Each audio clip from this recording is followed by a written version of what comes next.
Let's go. No one else is here, just you and me. So, okay, so what do we have? We had Rav Huna made a statement that according to Rabbi Yossi, if you had a pigul intention for the right thigh, so the left thigh will not be pigul. And he brought a pasuk and he brought logic. So now when someone who comes late is pigul. That's it. So myself included. Yeah. So now we're on a mission to reject Rav Huna's explanation. So it's 7, 8 lines from the bottom, 14a. So it says, yeah. Amr, yeah. V'od Hamar Ravina. Also Ravina said, Tashma. Says in the Brisa, Komitis mincha, you do kmitza, you scoop up the mincha, the flour, lecho, shiareho, lahaktir, kumtza lamachar.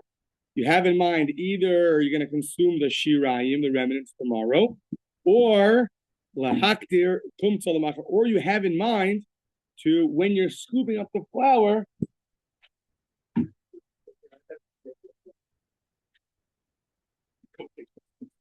when you're scooping up the flour and you have in mind to consume the remnants tomorrow, or you have in mind that you're going to offer up the flour offering tomorrow, it's going to be pigul. Now, Moder Reb Yossi Bazu Shepigel v'chayavin alav kares. So now, Reb Yossi is explicit in the brisa that you're going to be chayav kares in this case. We made a new rule. Whoever's late is pickled. Okay. I'll be the first one to be pickled. Don't worry. Stop. How are you, Jules? That's okay. Don't be sorry. Because then I have to say sorry. I don't want to say sorry. So here's the problem. And the same question as before. In the case that you have in mind to offer the flour tomorrow, so you scooped up the flour, and you're going to have in mind to offer it tomorrow, says Rabbi Yossi, piggle. What is pigul? It has to be something, an object, an item, a body of something which is going to be invalid. What is that? So all you had in mind was to offer up the flour offering tomorrow. So what part is going to be pigul? So the flour offering itself that gets offered up, the komate, that can't be pigul. Like we had 5-6 headlines earlier.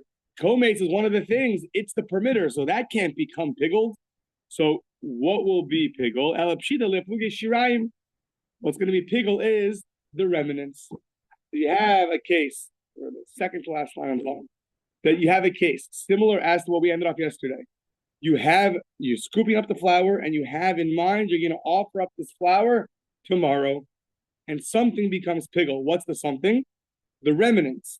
Now, you never had in mind that the remnants should be consumed tomorrow. You had in mind to offer up your flour offering tomorrow, and yet the remnants become piggle. So, says the Gemara, says, Uma shirayim. So, the shirayim, the remnants, which are usually eaten, they will become piggle. Now, just like over here, the shirah and the remnants, you never had in mind about them at all, and yet they become piggle. Turning the page. So miflagi hacha dechashibahu bezvicha gufay lo kol shekain. So our case, or Huna's case, where you had in mind to consume the right thigh at the wrong time, that becomes piggled. For sure, the left thigh should become piggled also. If a separate object, the flour that you're offering up, you only had that in mind, and yet the other flour becomes piggle, for sure the animal itself, one thigh that you have in mind, the wrong intention, for sure the other thigh will become piggle as well. And that's basically 3 questions yesterday and today that reject Rav Huna's understanding of Rabbi Yossi. So Ella, that was a clean slate, start again. So Ella Amar Rabbi Yochanan. What is the reason for Rabbi Yossi? We're now saying that, of course, Rav Huna is wrong, and therefore, if you have in mind the right thigh, the left thigh will become pigel. And remember, Rabbi Yossi is the one in the Mishnah that says that when you have in mind for one of the loaves of bread or one of the stacks of bread, so only the one you had in mind is going to be pigel, not the other one. And the Chama said that both are pigel. So what does Rabbi Yossi hold?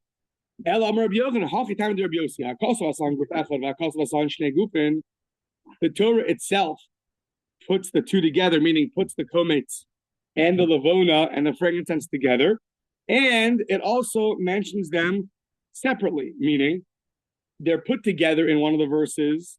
It says in the 23rd chapter of Vayikra, so Shnei Esronim, both tenths of measurements, the flour and the frankincense. The Torah puts them together. On the other hand, you do each one individually, and they're not.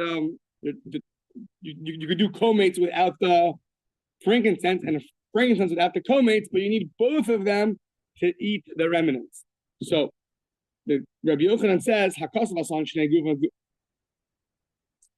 Hakasav asan guf echad v'hakasav asan shnei gufin. The Torah itself made them one body and two bodies.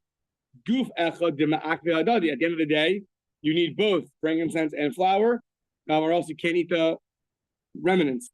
Shnei gufin. They're also separate because you can do the frankincense and you can do the flour, the komet, you can do the komet, and you can do the frankincense. So now it depends how you offer it. So arvinu misarvin dakasal sangvechad. If you decide to group them together, like we had, you're going to say I'm going to have a kazayas from both of them. So then that's going to combine them, because so if you say I'm going to have a wrong intention, and it's a kazayas of both the kometz and the lavona, so then they will combine because they are viewed as one. At the same time, if palginu miflagi, if you only have in mind the wrong intention by the kmitza, so only that's going to be invalid. You only have the wrong intention by the lavona, only that's going to be invalid. Yeah, kasav asan shnei gufin. So since the Torah itself makes them, on the one hand, they're one, and on the other hand, they're two. They're one because you need them both, and they're two because they're not dependent on each other. So now it depends how you have your invalid thought. It will reflect the way the Torah views them. So if you group them together, a kazai is from both, and then they can be grouped as one, because the Torah acknowledges that they're on some level one. At the same time, if you split it up and you say, I'm only going to have a kazais of one of them or a kazais of the other one in tomorrow or after or outside the right place, that's also going to be invalid because the Torah also recognizes that they're separate. Okay, fine. That is that. Fine. Now a few questions. Up to you. You let me know. Now a few questions. Or you down for Eliyahu Navi to come? So, okay. So, Tana Rabbanan. No, sorry. Bay Rabbi Yochanan. Pigel. Now, until now, we were discussing, for example, let's take the bread on Shavuos or the weekly bread. So either the lechem apanim or the shtei alechem. So there we had, let's say, by the lechem apanim, the bread on Shabbos. So that bread, there was 6 loaves and 6 loaves, and then there was a little bowl of frankincense on each one. So that had 2 perimeters, the frankincense, and the 2 things that you consume is going to be the bread. Or you had on Shavuos, you had 2 lambs, shnei kvasim, and you had shnei alechem, 2 loaves of bread. But now we're going to ask, what happens when you have bread, like a thanks offering? You bring 40 lachmei toda, 40 breads, and I think each one is different. There's 4 groups of 10 different kinds of breads and thin wafers and matzah-like. Now, but only 1 perimeter, only 1 offering that's brought. So here you have 1 perimeter, but a number of things that can be consumed. You have 4 categories of bread. So in that case, Bayi Rabbi Yochanan, pigel b'lachmei toda mahu. That's one question. If you have pigel by lachmei toda, so it's 40 breads, and you decide that for these 10, I'm going to consume these 10 tomorrow. Does that affect the other 30 or not? Meaning, do Rabbi Yossi and the rabbis argue there too, or they only argue in our Mishnah when it's half a permitter with half a consumer. Yeah, for lack of better terms. Yeah. So the arts didn't hire me, so no one knows what's going on. Yeah, who's a consumer? So, anyways, the half a permitter and half a consumer. So do they only argue over there, or will they also argue over here that if you have in mind that these 10 loaves are going to be consumed tomorrow, so Rabbi Yossi will say only these 10 loaves, or maybe Rabbi Yossi will say no. In this case, all of the loaves are going to be invalid. So that's one. The minchas mafeh mahu. Also, there's a flour offering, a baked flour offering, which according to one opinion, according to Reb Shimon, we're going to see later on, is also two types of breads. One is thinner, one is thicker. You bring 5 chalos and 5 rikikin. Rikikin are thinner loaves, or like matzah-like, thin pancake-like loaves. So they're also same question. If you have in mind these 5 of the thicker loaves, the chalos, so is that gonna, and you're gonna have in mind to consume them tomorrow? Is that gonna invalidate the other 5? There also you only have one permitter. It's one kometz for the both of them. Yeah. Or no, it's 2 different species, and therefore they're going to argue there also, just like they argue in our Mishnah. So these are the 2 questions that Rabbi Yochanan asked. So Tanale Rav Taklifa Mimar Rav Taklifa from Eretz Yisrael said from the west. Yep, the same machlokas in our Mishnah of the shtei lechem and lechem apanim will apply here also, and therefore Rabbi Yossi will invalidate only the things you had in mind, and the Chachamim will invalidate both. Okay, now Taner Rabbanan, the shas shchita, when you're doing, okay, back to a regular animal. The shas shchita chishev lechol chatzi zayis. The shas zrika chishev lechol chatzi zayis. When you are slaughtering the animal, you have in mind to eat half of a kazayis outside the right time. Tomorrow, b'shas zrika chishev lechol chatzi zayis. And then when you're doing zrika, you have in mind the other, that you're going to have another half of a kazayis tomorrow. So, pigel. Why? Because shchita and zrika combine. The Gemara says now that shchita is also on some level a permitter, because you need the shchita to sanctify the blood, I believe. Yeah, and you need the zrika to permit the consumption. So those 2 can combine. Okay. Ika de amri shchita zrika t'shav ayamatirin in. Kabbalah balachalo. Another version of this said that slaughtering and throwing and applying the blood, they're both permitters. They both can combine. What about Kabbalah v'halacha? So Kabbalah and halacha are the other 2 avodas, the other 2 services. Kabbalah is the receiving the blood after the shechita, and the halacha is walking it over to the altar. Says the Gemara, those 2 don't combine. Okay. The Ika de Amri, another version states, Hanach de merakhan, the kol shekain honey de mekarvan, meaning the ones that are far apart from each other, such as the shechita and the slaughtering and the application of the blood, they will combine for sure. The receiving of the blood and the walking of the blood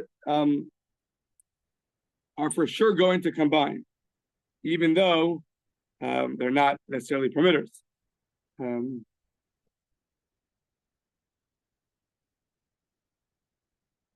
Yeah. So a debate, 2 opinions. Does the walking or the accepting into the receptacle and the Kabbalah and the halacha and the walking over, can they combine or not? On the one hand, they're very close together. On the other hand, they're not permitters. So 2 opinions. So on this we say, Ini v'hatani Levi. Is this really true? Levi taught Arba avodos ein mitzdarfos the pigel.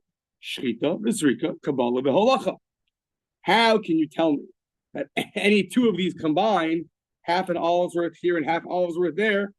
We have explicitly a brisa saying that Levi said 4 services, and they do not combine. You cannot combine shchita and zrika Kabbalah v'halacha. It's not going to work. So, okay, so now we're going to reconcile this, and then we're going to heavily attack it.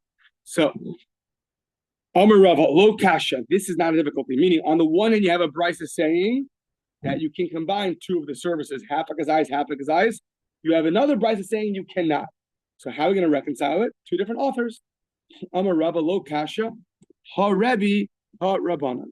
One is going to be the opinion of Rebbe. That's going to be the one that we're going to attack. And ha Rabbanan, and one's going to be the opinion of the Rabbanan. So the one that says they cannot combine, that's going to be Rebbe, meaning Levi, who says they cannot combine, that's going to reflect the opinion of Rebbe, as we're going to see in a second. So let's see Rebbe. The Tanya Hashochet, we had this earlier. Yeah, Hashochet on the previous page. Hashochet is a keves. You have in mind to slaughter the lamb. We're talking about Shavuos. Remember, there's 2 lambs and there's 2 breads. You have in mind to slaughter the lamb to eat chetzi chazayis mechalazu v'chein chaveiro lechol chetzi zayis mechalazu. So 1 lamb gets shechted. I'm going to have half a kazayis of this bread tomorrow. Next lamb gets shechted. I'm going to have half a kazayis of that bread tomorrow. Now, Rebbe Omer Ani shezeh kosher. Rebbe says, I say that it's kosher, meaning they do not combine. The half an olive's worth of bread from this lamb and half an olive's worth of bread of that lamb do not combine to create pigul. So we see that Levi says they do not combine. So now, just to get the cases clear, Shavuos is you have, once again, permitters that come in 2 parts, 2 lambs, they're each of the permitters, and you have 2 loaves of bread. So Levi says in that case, where on each permitter you're having in mind half of one of the breads, there it's not going to combine. Our case that we're trying to apply this to is a regular animal, where it has shchita and zrika is the permitter, and it's referring to just the meat. So, Amar le Abaye, I reject this suggestion, and therefore the brisos remain in conflict. Amar le Abaye, Eimer the Shama said the Rebbe chatzi matir v'chatzi achila. Rebbe said they don't combine. It's very, very hard to combine. It's only half a permitter with half of the consumption. There they don't combine. But kulo matir, in our case, kulo matir means you're doing the shchita and the zrika. V'chatzi achila, mishamislay. Who says that in the case of shchita, of slaughtering and zrika, where from the 2 of these you have in mind to consume half? Who says they don't combine over there? Now,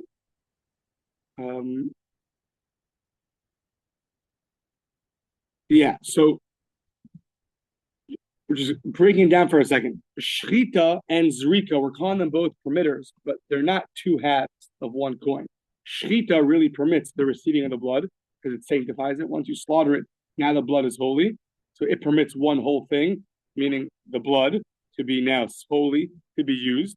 And zrika, the application of the blood, permits the meat for being consumed. So each one does a 100% job, right? So you need the shechita to permit the blood to become holy, and you need the application of the blood to permit the meat.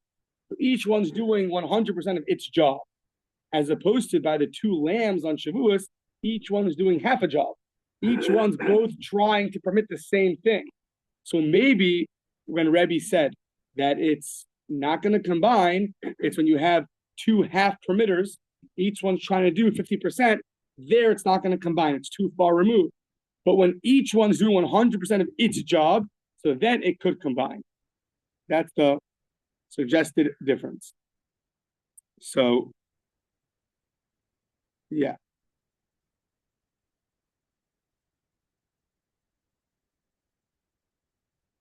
Yeah. So that is Abaye's suggested rebuttal. Now, Amar le Rava bar Chana le Abaye, Rava bar Chana said to Abaye, the Islay le Rebbe, Kulo matir v'chatzi achila. If you want to tell me that Rebbe would agree that by Kulo matir, which means shchita and zrika, where each one does 100% of its permitter, shchita permits the blood, zrika permits the meat. If you want to tell me that in that case, Rebbe will hold that if you have half an olive's worth during the slaughtering, and half an olive's worth during the application of the blood, if in that case that will combine and create pigul, we're going to run into another problem. So what should you do? If you're going to tell me that Rebbe holds it combines for pigul, we should make a decree. We should make a gzeira, ligzor chatzi matir v'chatzi achila. You want to tell me that there's a difference in these two cases, but I'm going to tell you like this: if even if I'll agree to your difference, but I'm going to run into a problem, because if shchita and zrika, the slaughtering and application of blood, combine to create pigul, you should make a rabbinic enactment that by things that are half a permitter and half a consumption, like by shavuos, it should also be rabbinically prohibited. Now, I will show you that there's two other opinions that rabbinically prohibited things. And therefore, we see a pattern that when you want to create pigul, we see that even things that are in pigul and are very close to it, there's a rabbinic enactment. So if you want to tell me that Rebbe says that shchita and zrika do combine, slaughtering and applying blood do combine, I'm going to ask you another question, like almost an external question. You should make a decree, even by the case that you say that they don't apply, by half a permitter and half a consumer, you should make a rabbinic decree. And yet you don't do that. That shows me that even by slaughtering and applying the blood, there's no pigul. Because if there would be pigul, it should follow suit or rabbinic decree. So that's the agenda. So now, the is Rabbi kula matir v'chetzi achila, ligzor chetzi matir v'chetzi achila, atu kula matir v'chetzi achila. You should make a decree. Where do I see a precedence that when you have pigul, we make decrees? Two places. The Rabbi Yossi Gleizer, the Rabbanan Gazri. I'll show you from Rabbi Yossi a rabbinic decree, and from the Rabbanan a rabbinic decree. The Rebbe should follow suit, if you're right. Rabbi Yossi Gleizer, Rabbi Yossi made a decree where lahaktir levonasa lemachar, you have in mind to offer up the frankincense tomorrow. Rabbi Yossi Omer pasal ve'ein bo kares. Rabbi Yossi says that's invalid, and the first mission of the chapter, and there's not going to be any kares, meaning when you are when you have in mind, when you're doing the kmitza, and you have in mind to offer the frankincense tomorrow, Rabbi Yossi says it's invalid, ve'ein bo kares. Now, what does pasal mean? Why is it invalid? It's rabbinically invalid. That's why. Because it's too close to the other case, which is really going to be real pigul. So, the chachamim omrim pigul v'cham lav kares. And the rabbis argue, they say, no, that's full-fledged pigul. Doing the kmitza, having in mind the frankincense, is full-fledged pigul. Okay, that's just the mission, the first mission of the parent. The next place we see it is coming up on the next page. V'rabbana nami gazri. Where do the rabbis make a decree? Next, and going to be on the next Mishnah. In two Mishnahs, sorry, on the next page. Yeah. The Tanan, the rabbis say like this: Lahakta levonasa lamachar. Sorry. Pigul bekometz velo belavona. Belavona velo bekometz. So here's where you have half a permitter. Just is there pigul by half a permitter? So you have pigul by the kometz, but not by the levon, not by the frankincense, or only by the frankincense and not by the kmitza. Reb Meir Omer pigul v'cham lav kares. He holds, since you're allowed to, you could have pigul only half a permitter, there's going to be kares. But the Chachamim is saying no, ein bo kares ad sheyifagel b'chol amatu. You have to have pigul both by the kmitza and both by the frankincense to have pigul. You can't have only pigul by one of them. So, but it sounds like the Chachamim only say that there's no kares, but they agree that it's invalid. Why? Because it's a rabbinic decree that it's going to be invalid because it's too similar to a case of real pigul. So that is the rebuttal from Rava bar Rav Chanan to Abaye. Now, to that Abaye responds, Amar le Haki Hashta. It's very different. Let's go through each one. Here the outline is going to be Rabbi Yossi and the Chachamim have a case that's so similar to it that they have to make a decree. In our case, if we don't find a similar case, then we're going to have to make a decree. And therefore, it's not a rebuttal. So, Amarle Hachi Hashta Vishnu Mahasam Gaz Rabbi Yossi coming to Lavona, Arthur coming to the Mincha. Rabbi Yossi decreed that when you do the kometz, when you do the flour, and you have in mind the frankincense, that it's going to be invalid rabbinically. Why? Because the kometz, the mincha offering, to kometz the mincha, because it's so similar to a case where if you had in mind, if you have in mind correctly to do pigel, so then it's going to be real pigel, and therefore you're going to be chayav kares. So even though this case, according to Rabbi Yossi, there's no pigel, but it's so similar to a regular mincha case where there will be pigel. And Rabbanon Gazri kometz atu kometz the mincha schota. The Rabbanon decree in the next Mishnah that it's going to be rabbinically prohibited because even though they hold that you can't have pigel by half a permitter, but the case of a sin offering, there's no frankincense; it's only flour, and in that case there would be pigel. So therefore, the other cases where there's no pigel, because there's two permitters, flour and frankincense, but it's too close to a case of a sin offering where there's only flour, and therefore they might get confused. And if a person eats that, it's going to be kares. So therefore, we make a decree. Rabbanan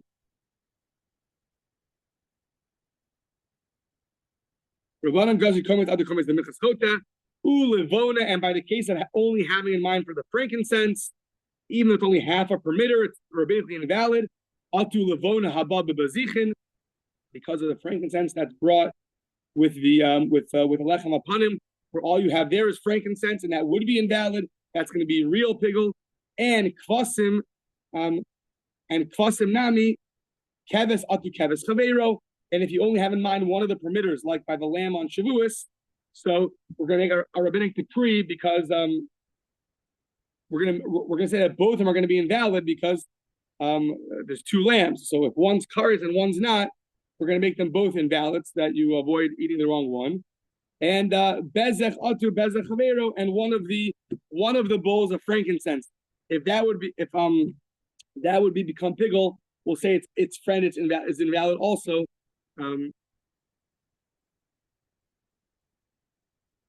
Because it's too close. So that wasn't a question, right? That was a statement. They're all statements, right? Yeah, okay. So we're going to decree in all these cases, if one of the bowls is pickled, the other one's going to be pickled too. One land, the other one also. They'll be rabbinically pickled because it's too close together. But in our case, what do you want to say?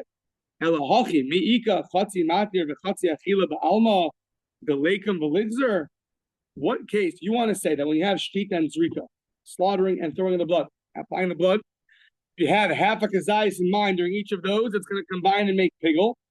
To that we ask, if that's true, then you should invalidate a case where you have a half a permitter and you have in mind only half of the consumption. That should also combine. So we're asking about what's that case?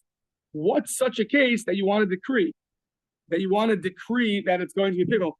We don't have such a case in general that you're going to have half a permitter and half a consumer that we're going to say, okay, we're going to make that pigel.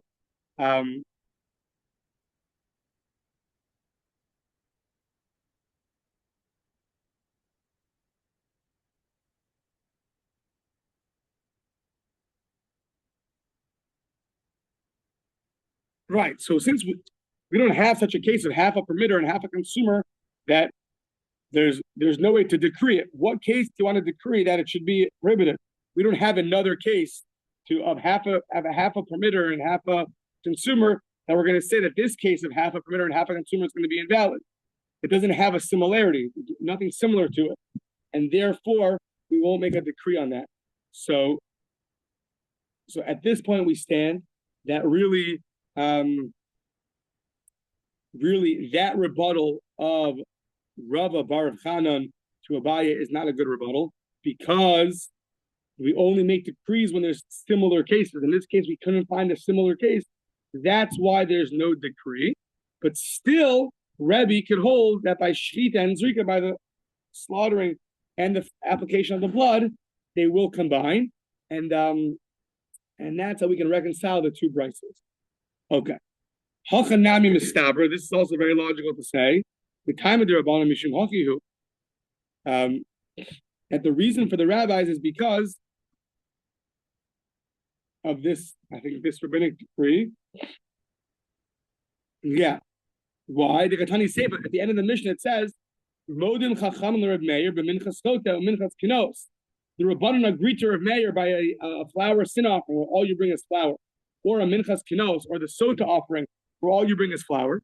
So she'im pigel bekometz, she'im pigel bekometz, she'im pigel bekometz, she'pigel v'chavim karis, she'akometz hu hamatir. So it says there that if you do pigel on the kometz, that there's going to be, it will be pigel and you're liable karis, because kometz is the permitter. So says the Gemara, wow, pshita, mika mati archina. Obviously, what do the rabbis gain by teaching that? You should know by these two offerings, if you have the wrong intention for the kometz, it's going to cause pigel, obviously. So it's only permitter. Why would you think not that way? And alav hakamash malon, the time of the kometz, mishum diga kometz, the minchas chota, the damile. It's to teach you that by the other cases they were invalid. The time of the kometz mishum the ika kometz the minchas chota the damile. Meaning the reason why we invalidated the other kometz is because this kometz is similar to it. Meaning, in a case we have frankincense and flour, and the rabbi told you can't have pigel by half a permitter, they still said that it's going to be invalid. Why? Because it's too similar.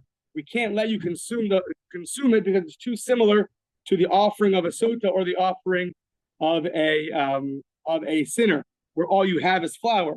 So if we're going to allow you to consume that flour, even when you had an invalid thought, then you might come to consume the flour by the minchas chota or the sota mincha, and that would actually be kares. So therefore, we decreed on the other kometz because it's too similar to this kometz. So, yeah, okay, that is that. Now, nitmes achas menachalos. So let's say one of the chalos, echa menasadar. So either one of your 6 breads on a weekly basis, the lechem aponim, or the one of your breads for Shavuos becomes impure. So now, what happens to the other one? Rabbi Yehuda Omer Shnehem Yatzu LeBeis HaSreifa. Rabbi Yehuda says they both go out to get burned. She'ein korban tzibur chaluk. When it comes to a communal offering, you can't split it. You can't split it, and this is something which we'll see in the conclusion is going to be. Rabbi Yehuda has a tradition that a communal offering cannot be halvesies. If part of it is impure, the other part becomes impure too. You can't offer up you can't have only half of a communal offering. You can't have one bread good and one bread not good. You can't have 6 breads good and 6 bread that are not good. Okay. The Chachamim Omer no. Hatame betumaso, the impure one is impure, and the pure one is going to be pure. So the question obviously is, what is Rabbi Yehuda thinking? What is the machlokas Rabbi Yehuda and Chachamim? So Amar B'Lazar, first of all, where is the machlokas? Before what? Where is the machlokas? Amar B'Lazar, machlokas the things. So now, says Rabbi Lazar, the machlokas only is before the blood was applied, before the or in this case, before the flour was brought up. Before the blood was applied. If one of them becomes impure beforehand, then there's a debate. But if after the blood's applied already, so that's already, that's the primary part of the service is the application of the blood. After that point, everyone's going to agree that no, only the one that's tame is tame, and the one that's tahor, that's pure, is pure. But before the application of blood is where they argue, because once you do the blood already, so then it's already up for consumption. So, V'lifnei zrika b'mayi pligi, do they really? What do they argue about before zrika? What do they argue about? What does Rabbi Yehuda hold and what do the Chachamim hold? So Rav Papa can give a suggestion and get rejected 3 times over. Amar Rav Papa, they had a thick skin back then, you see. So Amar Rav Papa, b'tzitz meratza al achilas kamiflagi. Okay, so we know that by certain offerings, if they become impure, the Kohen Gadol's tzitz, the headband that he wears, even though you should not put it on the altar, if you do, it's going to be valid because the tzitz can purify the sacrifice that's impure. Now, there's a debate, where does that apply? Does that apply only by things that are consumed, or even by offerings that are going to be eaten. So in our case, we're going to be eating the bread, eating the Shavuos or the lechem over here. So Amar of Papa, does that apply to the breads also? But tzitz miratz al achilos k'miflagi. Well, that's their machlokas. Rabbanon sabri ha tzitz miratz al achilos. The Rabbanon hold that that the tzitz will atone for even the food that's going to be consumed, even the bread, not only the things that are put on the altar, if they're impure, but even things like the bread, even that the tzitz, the headband of the Kohen Gadol, is going to purify, and therefore, so the Rabbanim say tzitz marat alav hilos.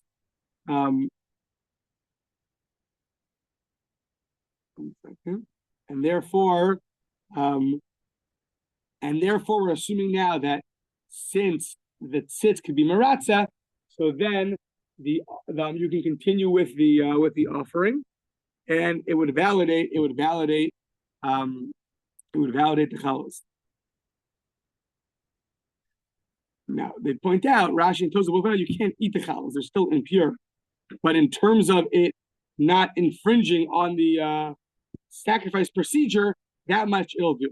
Rabbi Yehuda Savar ain't tzitz maratza al achilos. Rabbi Yehuda says nothing doing, and therefore it's not going to be a good application of the blood because the tzitz is not going to happen. What? No magic tzitz card. No magic tzitz card. Yeah. So now we're going to reject Rabbi Yehuda 3 times over. I'm going to Rav Huna Breder reject Rav Papa. I'm going to Rav Huna Breder of Nasan Rav Papa. The ha'olin that tzitz maratza ala olin upligi. We have things that go up on the altar, and there everyone agrees that tzitz is going to work. Upligi, and they still argue. So meaning we're going to show you that Rabbi Yehuda is going to argue even on things that are put on the altar. So clearly the machlokus is not, do they argue about things that are eaten? I'll show you that Rabbi Yehuda is going to say that they argue on things that are put on the altar. So the ha'olin that it's maratz ala olin upligi, and they still argue the Tanya nitma achar min habazich and Rabbi Yehuda omer shneim yasu b'tumah. If one of the two frankincense on the bread becomes impure, you can impurify the other one. They're both impure. Why? A korban tzibur cannot be half tameh and half tar. You can't have that. So if one of the two bowls of frankincense becomes impure, you can even impurify the other one, and they're both going to have to be thrown out. The chachamim omrim, no.